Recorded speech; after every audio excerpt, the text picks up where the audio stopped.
Blog Talk Radio. Welcome to Last First Date Radio, featuring interviews with experts in dating, relating, and mating in midlife. And now, here's your host, Sandy Weiner. Hello, everybody. I'm so glad you've joined us here at Last First Date Radio today. I am Sandy Weiner, and I am the founder and the Chief Love Officer at Last First Date. I want to thank you for being here. And Last First Date Radio is a show about achieving healthy, off-the-charts love in the second half of life. And we have a fabulous show coming up for you today. I'm going to be speaking with Chang, Anker, about how to overcome your fears in dating and relationships. And this is such a hot topic. I'm really excited to have Patty on. She's an author. She's a blogger. She wrote a book called Some Nerve, and I'm going to introduce her in just a minute.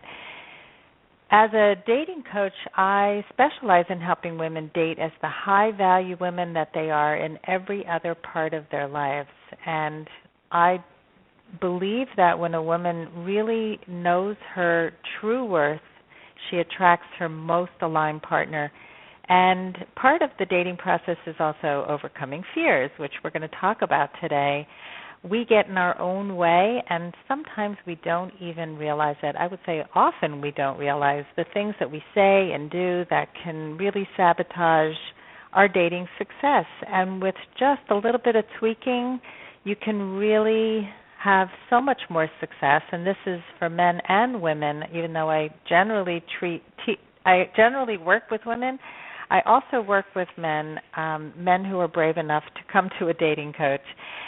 So I wanted to let you know that if you have not signed up yet, I have a free gift. It's a guide for uncovering the top 3 mistakes that midlife daters make and how you can turn them around with actionable tips to find love and have love in your life and have success in your dating and relationships. So if you would like a copy of the top 3 dating mistakes, just go to lastfirstdate.com and sign up on my homepage. And I also want to invite you, all the women out there who are over 40, to my new Facebook group, Your Last First Date. So all you need to do is go to facebook.com and go to Your Last First Date, and it's a private group where I offer support and healthy dating advice rather than some of the advice you may be getting from friends and family that may not be so healthy and helpful. And it's free to join. I just have to approve you. So head on over to Your Last First Date because I want you to go on your last first date. I also wanted to just give a shout-out to our sponsor, Audible.com. If you sign up for Audible through our URL, audible.com/lastfirstdate, you will get a free book.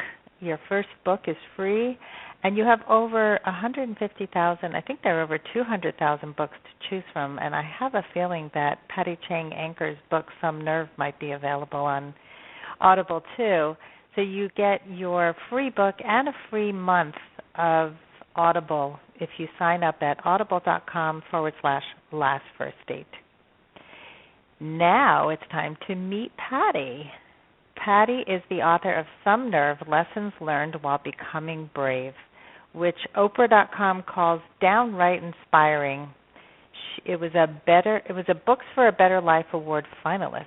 She also blogs for Psychology Today's anxiety section and her own award-winning Facing 40 Upside Down blog. Her writing has appeared in numerous publications and websites, including Dr. Oz, The Good Life magazine, O Magazine, Good Housekeeping, The Wall Street Journal, and National Public Radio.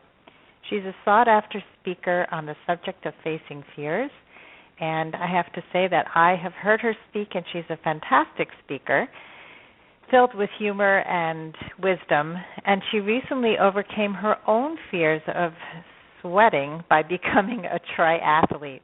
She lives with her husband and 2 daughters in Westchester County, New York. Welcome to the show, Patty. Thank you so much, Sandy. It's really great to have you here. So let's dive into fear in dating and relationships, and this is probably a bigger topic than we can cover in a half hour. I'm sure. But we're going to conquer it, and we're going to save the world in a half hour. So here we go. So my clients, my readers, my listeners wrestle with many fears when it comes to dating and relationships. So I want to start with the number one fear, which is fear of rejection. And then I'm going to mention two others, but I want to know if you can give us some ideas as to how people can overcome fear of rejection. Well, fear of rejection, especially in midlife, like by the time we've lived a few decades, we know how real it is. We've probably had situations in career, in friendships, and in relationships where we've had to deal with real rejection, and we know that it hurts. And so because we want to protect ourselves from future harm, it's very instinctive for our protective shields to come up. And so it's funny, as someone who coaches people through fear, we do a lot of discerning between real fear and projected fear or imaginary ones. And rejection just always feels real. It always feels like a real possibility. So a lot of working with that is just understanding why you have this fear and accepting that it's there and that it's there to protect you, but it does not have to run your life. It does not have to be the thing that decides who you date and for how long you stick it out, right? You can use other parts of your personality, more proactive and ones that can actually project a stronger future and, use all of your relationship building skills that you've learned for the better to be able to forge forward rather than hold yourself back all the time. So acknowledge that it's real and we have experienced it in the past, but don't let it rule. Let it rule your life, which is great advice. And I think that it is important to discern between a real and a perceived fear. And most of our fears are not real, right? They're just projections of what something might feel like, but often when we actually experience something, it's not as scary, and it's not even really something we need to be afraid of. You're absolutely right. I mean, I'd once heard a really great therapist named Wendy Tomkill. She does emotionally focused therapy. Talk about it like our fear is like a younger version of ourselves, who hasn't felt rejected in the schoolyard, right? And those like very early first experiences land somewhere very deep inside us. And it gets touched, every time we're at risk of feeling that way again, it gets touched. I know every time I enter a room full of people I don't know, I have this fear that no one is going to like me. And this young self says, no one loves me. And then your grown-up self, which has like pushed herself through every job interview and has managed all these conflicts in her life and has, dealt with difficult relatives and has surmounted so many things, right? This grown-up self can get very impatient and say, like, shut up, you're ruining everything, right? You're keeping me from the life I want, just stop it. And then the young self then says, you see, I was right? Like, you don't even love me, so how am I going to be lovable? And when I saw this therapist work this out step by step, I realized how often in my own life I go through that loop of, feeling vulnerable and then berating myself for feeling vulnerable, and that doesn't make the vulnerability go away. It makes you sink even more deeply into it. So if we're able to look at that younger self and say, oh my gosh, of course you feel that way, but it's okay because we're not 6 years old in the schoolyard anymore. We have grown up and we have coping skills, and even if the worst thing happens, we know that we're strong and we know that we can handle it. And we'd much rather be out there learning and growing and meeting people and having meaningful experiences than hiding, right, than holding ourselves back. We would much rather be out there interacting with the world. And so then it's like you hold that little girl's hand and you say, all right, let's go together and let's see what happens. I like that. Yeah, a lot of the work I did in the beginning of my coaching was really coaching all the different parts of ourselves, and that little girl is or little boy is such a big part of ourselves that we often don't give any compassion to. And I had a client once who, when she was about 7 years old, she was the oldest child, and she had a nanny, and the nanny died while she was in the house with her. And she was home alone with two younger siblings and didn't know what to do. Can you imagine? Oh. I can't even. So she did something so brave. She went across the street or next door. She came to a neighbor. She tried to call the police. She couldn't figure it out. She had no idea what was going on. I mean, you don't even know that the person really died, but she's not responding. And anyway, she ended up finally getting through to the police and having them come. And then her parents came home and they were angry at her because she left the house. And so that was the message she took away her whole life. I did something wrong. I was bad. And so I was coaching her, and it was just like, oh, my God, you were so brave. And she never saw it. Until that moment, she never realized how brave she really was. And so often we have these experiences and we misinterpret them. And so I think, people say you slayed dragons bigger than this, and I think, you talk about that in the book, that we can draw from our brave times in our lives, and we have done things that have been that have really contributed to our experiences. And I was just listening to something this morning where they were talking about building evidence, that every time we do something and we overcome a fear, we're building evidence that we can do it again. Absolutely. I think that's important to remember. Absolutely. Yeah. And I think that while we can't always control what happens to us, we can control the takeaway. We can choose what positive lesson that can actually help us in the future, to take from it. I know a woman who had her first marriage fall apart after two kids, many years together, and it fell apart in a very public and embarrassing way. And there are many people, I think, who the takeaway would have been either that all men are untrustworthy, or it might have been, I don't deserve a trustworthy man. Right, like I've heard those two stories many times about different relationships. But this woman, after a lot of soul searching and healing, came to the conclusion, and this was a big deal for her, that she actually deserved better, and that she was missing from this relationship love and affection and things that she deserved, things that she longed for and that she didn't have. And so she wasn't going to give up on looking for what she deserved. And in her next marriage, she found the healthy relationship and the positive feelings and the trust and all of that she didn't have in the first relationship. So I whenever I looked at her, I would think, gosh, I'm so happy that the takeaway that she had was a positive one for herself. Yeah, that's amazing, because so many people take the wrong messages. And I think that's one of the biggest issues in dating in general, is that we learn the wrong lessons, that we take away these messages, and you can feel it.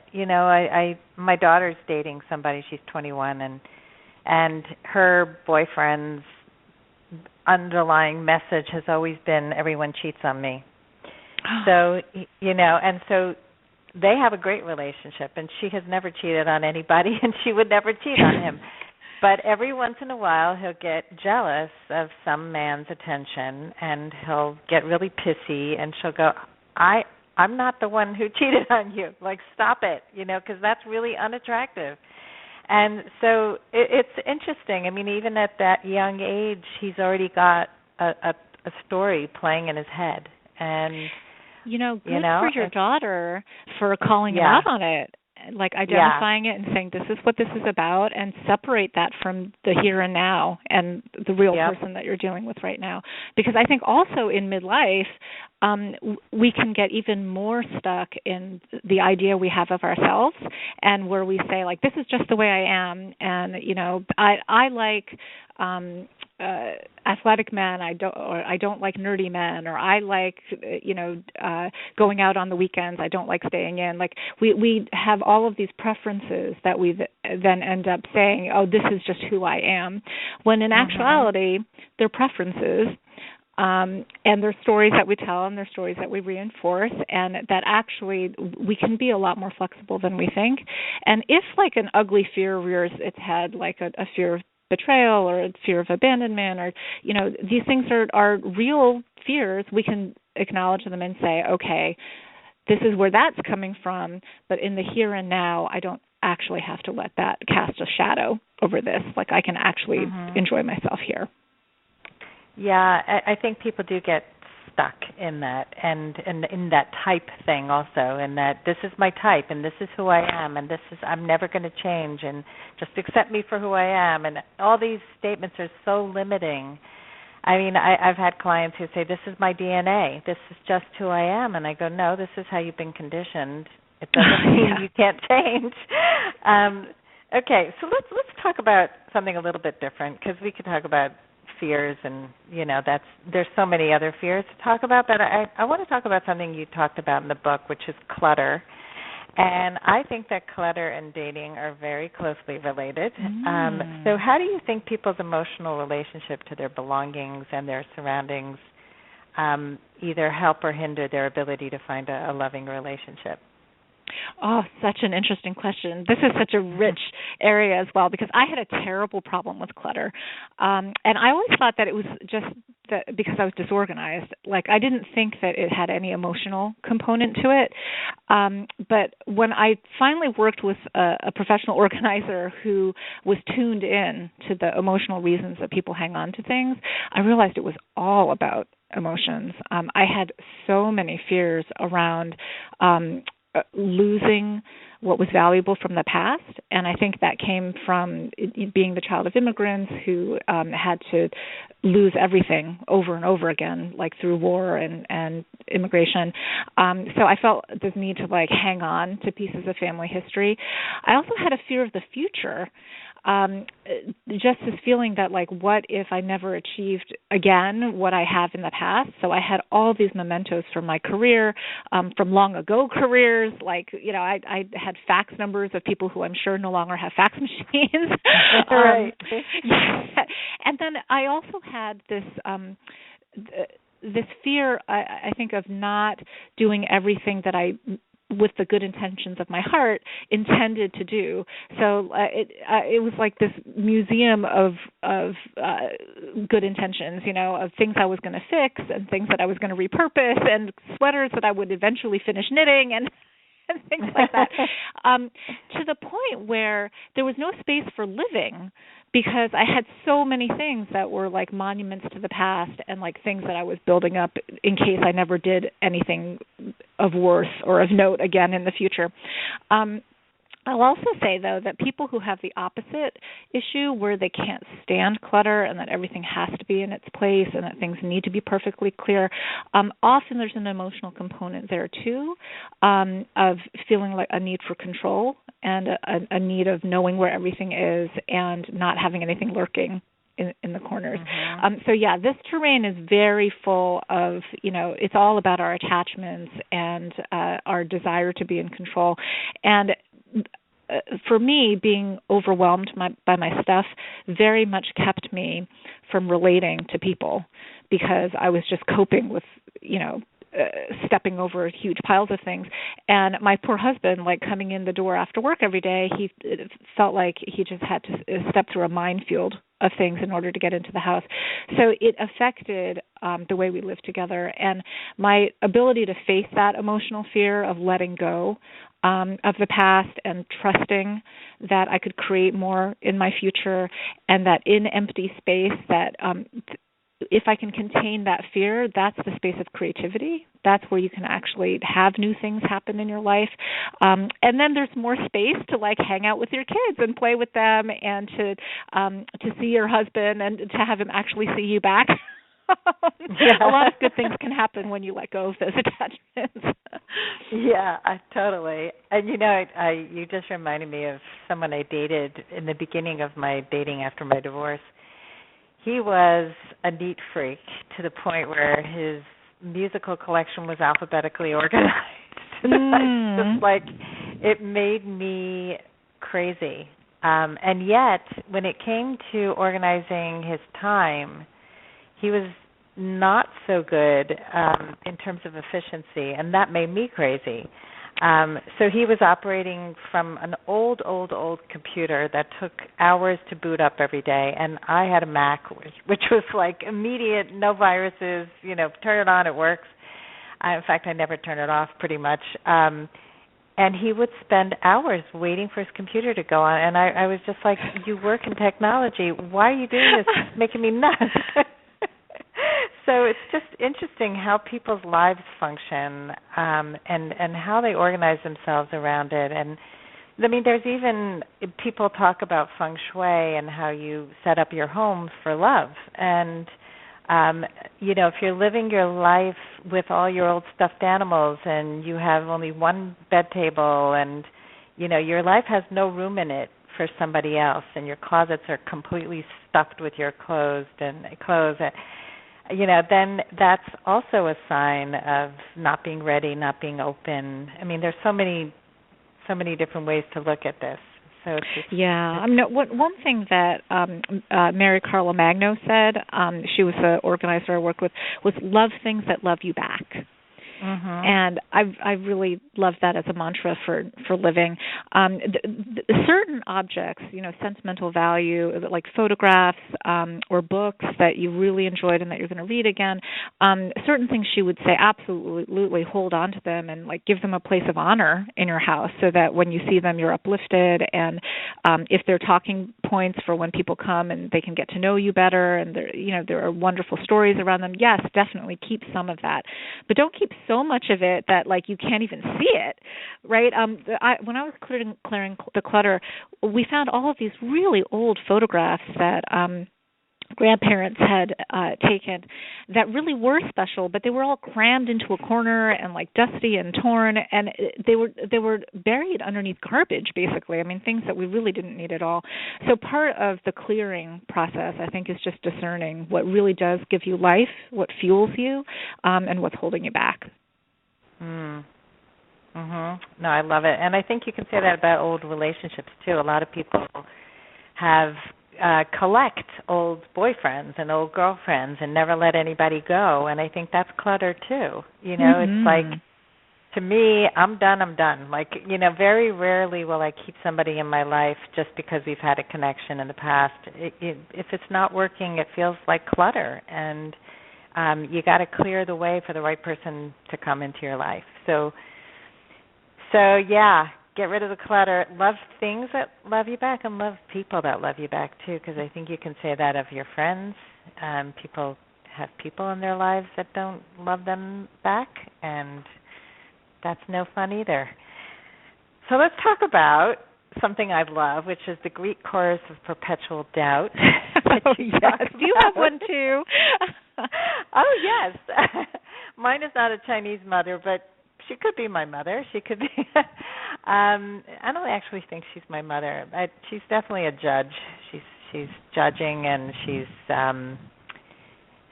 like, yeah, you're not good enough. You can't do that. You'll probably fail. So those gremlin and saboteur voices often keep us from love. The I'm not worthy. I'm not attractive enough, especially as people get older. So how can you just share one or two ways for people to quiet those loud, judgmental voices? Absolutely. I mean, I identify my Greek chorus as a few people. There's my mom, who is just very fearful of my getting hurt. Like, she just doesn't want me to get hurt. And so I recognize that she's just being really, overprotective but caring. And I just say, thank you, Ma. But I'd rather live life, than be hiding all the time. So I quiet her down a little that way. There's like my old phys ed teacher, who used to always just make fun of me. Like, I'd go up for a layup in basketball, and he'd be like, there's Baryshnikov. And that's just kind of like this big bully voice that is just completely irrelevant. Yeah. And so I say, you know what? It's like I no longer need this class for credit. So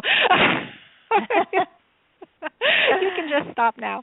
And then there are these like little competitive voices of people who like might be happy to see me fail, and that's just dead weight, you know? I mean, I just feel like life is too short for made-up fears. It's too short for vicarious fears. It's too short for, like, old fears that just have no bearing on the situation.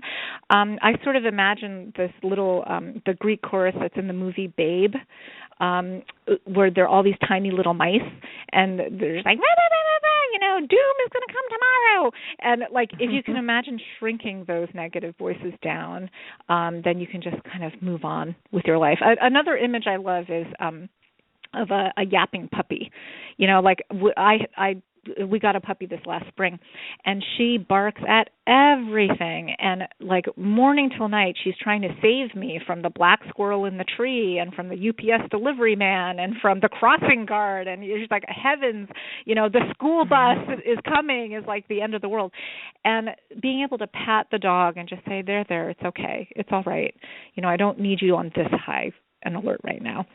Yeah, and the Greek chorus, the thing about it that's so exhausting is that it comes out in all areas of our lives. So it's like you're dealing with that if you're anxious, like me, you're dealing with that in your job, and you're dealing with that in relationships with your kids and with your parents and with your friends, your social circle. It's there questioning you at all times. Plus, if you're dating, there's like this added layer of what am I saying and doing, and what does he think of it, and all of that. So it would be utterly exhausting if you just let this chorus run rampant, right? So take it as a priority, like for your own mental sanity, that you are not supposed to be hearing this chorus all the time. Like just allow them to just quiet and take a break. Like, everyone take a coffee break. And then also think about having a cheering squad instead. Like this has happened to me in training for triathlons, which is something I never thought I could do, and I always thought everyone would be laughing at me, is that even like the people way in the back of the pack, like me, bringing up the rear of any race, the volunteers that are still there cheering by the time I come through, they cheer the hardest. You know, it's like everyone deserves people cheering for them and just saying that you're doing an awesome job and that you're absolutely doing your best. And thank goodness you're out here doing this, right? It's a lot better than sitting at home on your couch. So in place of the Greek chorus, I now have this chorus of people saying, you got this, you can do this, you're doing your best, you're awesome. Look at how far you've come, and look at how much more you're doing than you ever thought. Those positive voices are just much better to carry around with you. I love it. I once had a celebration team of 3 or 4 people. We would meet every Friday by phone and talk about what we were celebrating. And because we're so focused on, I didn't do enough, I haven't done enough, I haven't achieved my goals, blah, blah, blah, blah, blah, blah, blah. And just to focus on what did you do well this week? What are you celebrating? And I actually do that with my clients. Every time they meet with me, 24 hours in advance, they have to fill out a form, and one of the parts is, what are you celebrating this week? What have you done well? What are you proud of? Because we don't give that to ourselves enough. It's like, you know, we need to hear it from others, but we really need to hear it from ourselves. So the cheerleading team is great. Okay, so, oh my God, I have like 85 more questions for you. But I wish I could answer them all. I know. So let's talk about vulnerability and sharing your fears. How can that help to really make a relationship better with a potential partner? Oh, you know, I feel like it takes so much energy to hide our fears and our vulnerabilities. You know, for so long I had this facade. I felt like I was trying to carry this image of being the perfect Chinese American daughter, you know, a great student, the one you could count on at work, the person who would just do 110% of everything and get an A++. Like, and that is just so exhausting. I I think that when you're able to show even one little vulnerability and an openness to working on it, an openness to allowing for change in that area, it allows the other person to also feel that they don't have to be perfect. And so I'm not saying that you have to show that that you are a complete basket case. Right. You don't have to share your entire Greek chorus all the time. That would be exhausting for the other person, just as it is for you. But even just one thing. Like public speaking, for example, there are a lot of people, that's a very common one. There's no stigma attached to having it because so many people do. It is a very easy one to work on because, in a couple of minutes you could propose a toast. You just need to be brave enough to volunteer. And it's something where you can get really great feedback right away, and people can say, thank you so much for doing that, and we're always going to remember it. And, things like that where you could reinforce each other and support each other is a very bonding thing. For me, for a long time, I called it a small vulnerability, but in reality it was quite a big one, was my fear of falling or crashing or being out of control. So meaning I didn't know how to ride a bike well, and I didn't like skiing, and I didn't like anything that sort of put me in this fast-moving position. I had a really bad run-in with a garbage can while rollerblading. So in those early years of dating and marriage with my husband, where you're trying to impress each other, and I was trying to do everything that he knows how to do very naturally and very well, I felt like a failure a lot of the time. Our first ski outing together, he ended up having to carry my skis, and I walked down the mountain in humiliation. And biking, I wiped out on this little one-speed bike on vacation once and ended up in a ditch. And so the takeaway I had from that is that I'm not good at that, and that's his thing.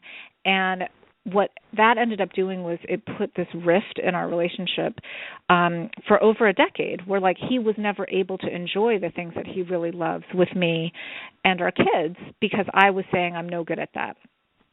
So it was really when I turned 40 that I realized that I was the obstacle. For a long time I was blaming him for being so good at this thing that I can't possibly catch up, right? And then I realized that, what, it's this old story that I can never learn how to do this. People learn how to do things all the time. And so why can't I just really put my heart into practicing? And in 10 weeks, I went from not being able to bike around the block to biking 42 miles across New York City in the 5-borough bike tour. And since then, biking has been a huge part of our relationship. It's the best date possible. For a married couple, it's we just hop on our bikes and we'll bike to a bakery, get a coffee and a pastry, and just be with each other for a few minutes. It's so beautiful. And then we hop back on our bikes and we're enjoying the scenery and the terrain, and it's so relaxing and wonderful. And best of all, he looks at me now as someone who was different than the girl he dated and the young woman he married. He's like, wow, you're new. You've revealed something different about yourself, and that's exciting. And what are we going to do next? What's the next thing we're going to do together that's fun?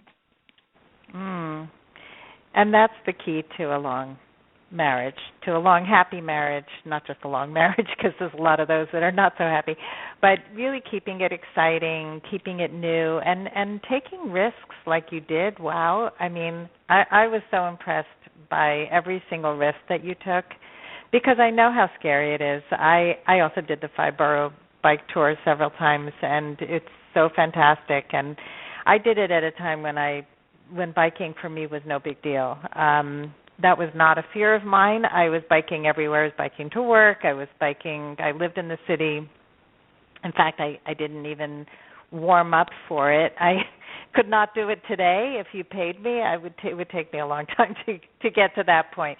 But I had a tremendous fear of public speaking, and I think I've shared a little bit of that with you, and had this TEDx talk put into my lap before I was able to get up on a stage, and I could have said no. to the opportunity, or I could have risen to the occasion and gotten myself support. So that's when I joined Toastmasters and hired a speech coach, and woke up in cold sweats many days thinking this is the stupidest thing in the world. I am going to be a huge failure and fall flat on my face because I was so scared of public speaking.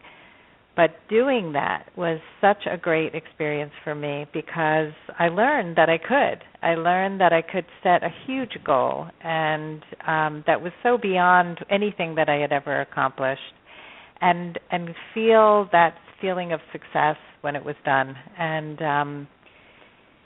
so I can so relate to how much overcoming fears adds to your success as a human being, and it paves the way for something else and for trying all kinds of things in your life. It opens up a world of opportunities, which makes you an interesting person.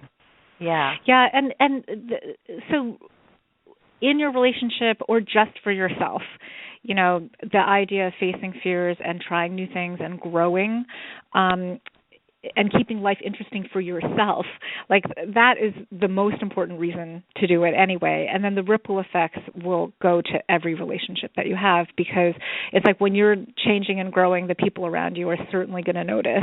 And what I love about your TED Talk is that great story of how you almost didn't do it, right? Because when you're afraid of something, there's always this little option, this little voice like, saying, go to the exit. Don't go through that. Don't go that way. You chose to step up and do it through your fear. And now that content, you've put this content out in the world that before it wasn't there, and now it is. And there's this great speech about how people can be vulnerable and strong in their relationships that wasn't there before, and you did that. And I feel like the deepest fear that people have, I think, is that we won't make a difference. That it's like we'll have lived this life and it won't be as meaningful as we had hoped, and that we won't have had the impact that we wanted to have.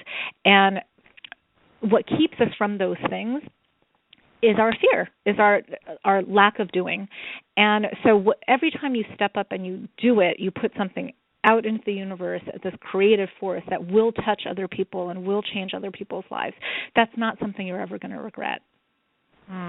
It's so true. And I think that's true of every single aspect in life, and thank you for that acknowledgement. That really is meaningful to me. I want to share one quote that you have up on your website, and it is not because things are difficult that we do not dare. It is because we do not dare that they are difficult. And that's by, I'm going to probably pronounce this incorrectly, Lucius Annaeus Seneca. Is that how you pronounce it? I believe that's correct. Yes, I love that quote. It is such a great quote. And I think that what happens at this stage in life is so many people say, I'm too scared to date, or I'm done with dating because it hasn't worked in the past, and so I'd rather be single.